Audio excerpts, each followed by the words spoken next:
Hey folks, Wrath coming at you with an update on week 3 for the free-to-play series.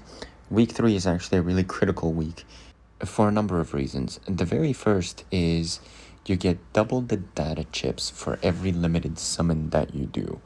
And this is fantastic if you're trying to accrue gene hybrids or even copies of additional heroes.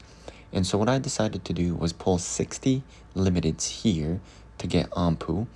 It's my opinion that the meta for early game and early free-to-play has really shifted. And if you want to be successful, you've got to put a focus on summoners.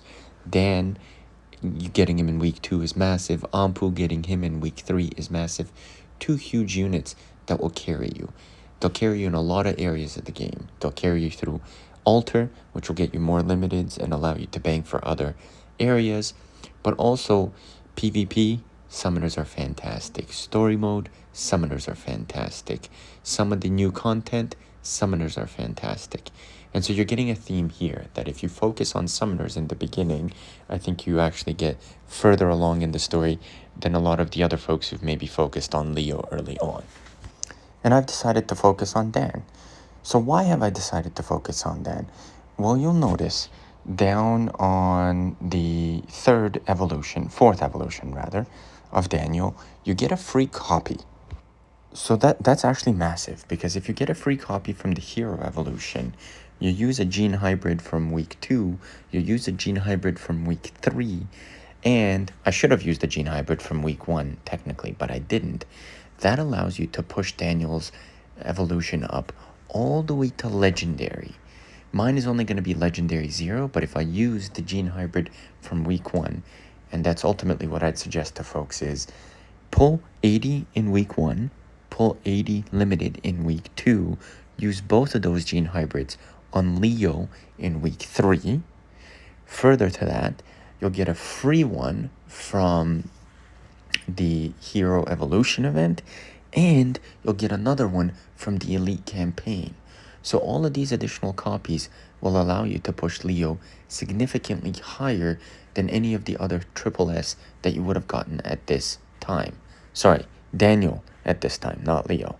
I've got Leo on my mind, but Daniel. It'll allow you to push Daniel higher than any other SSS at this time. And also, I think it's important to note for folks that, especially for free-to-play, you need to have a focal point. If you're going to be using gene hybrids, pick one character. In this case, Daniel is a fantastic character for you to invest on. Get him to Immortal, and then pick a second one to focus on. Likely for me, that will be Ampu. And so if you've got Daniel at Immortal, Ampu at Immortal, you're really developing a core of a summoner team that has a lot of applicability across the entire game. So then, just to visualize exactly what I'm saying, notice all the additional copies that I've gotten of Daniel that I'm using to get him to legendary 0. Some of the other activities that you saw me doing in the video were aimed at getting either runes, the purples, or the yellows to potentially help get him up. But at this point in time, Daniel gets my best gear. Daniel gets the most attention from me. Again, a hyper focus on one SSS at the same time will allow you to have a lot more success later on. If you peanut butter spread this across multiple SSS heroes, you're not going to do well. And you're not going to do well because you need some of those additional levels to succeed. Doing just a quick pulse check on where we are. So Dylar and I have both made a focus on Dan, and I think that's why we're doing so well in the Endless event. Here I'm just showing you guys what I've been using for it. Again, nothing crazy compared to the main.